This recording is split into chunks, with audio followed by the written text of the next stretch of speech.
So ladies, I'm hoping by now you have something that looks like this, 2 arches with the back, and that you haven't thrown it out of the window. I know when I first started, you know, if you feel like that, go away from it, do it tomorrow, have a look again. It's a very crude shape, so we're not looking for perfection here.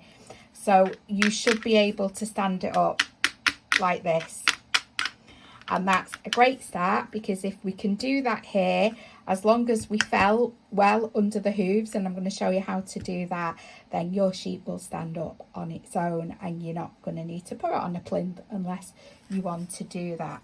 So I mentioned earlier about pipe cleaners. So this is when I said in that little video, wait to do it until you have the shape and it will become apparent. So I just start with a little twist here, and then I just go around. Now what this is good for is if you've got any sharp bits sticking out, I always like head for those anyway. And we just go around,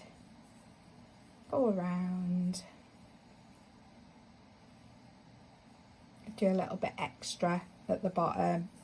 Now if you start further back, you're not going to have any waste on there, but equally I can just trim that off.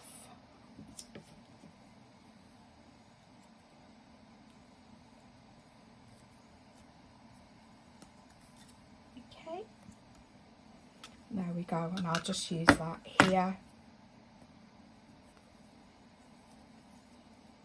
and just twist it around.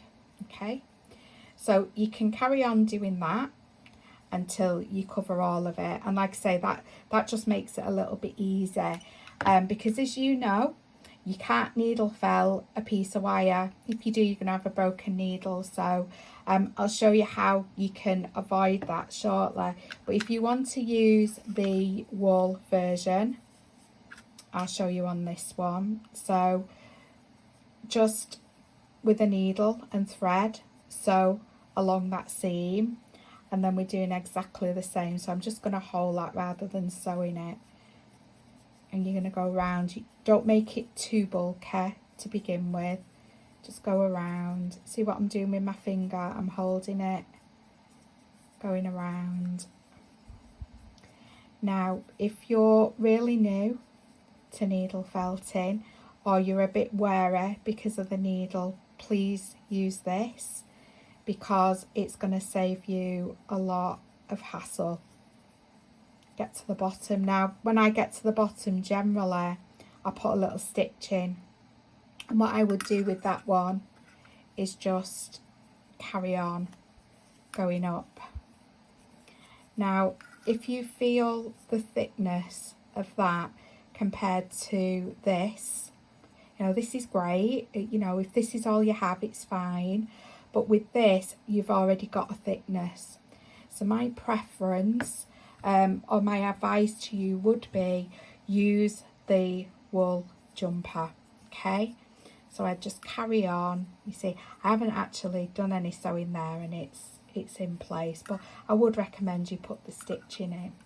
Okay, so you carry on and you fill the whole frame with that.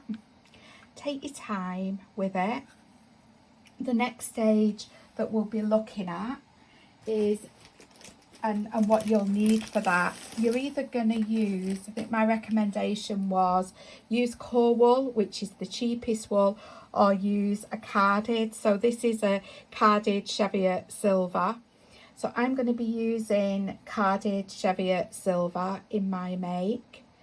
And obviously we're going to be covering this. My make is with a Herdy wool, so you're not actually gonna see it. This is the, I'll show you like the back of, this is the Herdy, so you're not actually going to see it. You'll see it on the legs, but you can use core wool on the legs. You don't have to use any fancy wools, but it's up to you. It's up to you. But the next stage, I'm going to show you how to create the muscle in this. but literally you would begin by just winding your wool round and felting that in. So we have to be really careful at the base, because the base is where you've got that loop, so there's more chance of you breaking a needle. But I'll show you that in the next video. So take your time, cover your wire up. At the end of it, your wires should still stand. So that's, you know, that's what you're looking for. So you carry on doing that, and I'll show you how to do the muscle part in the next video.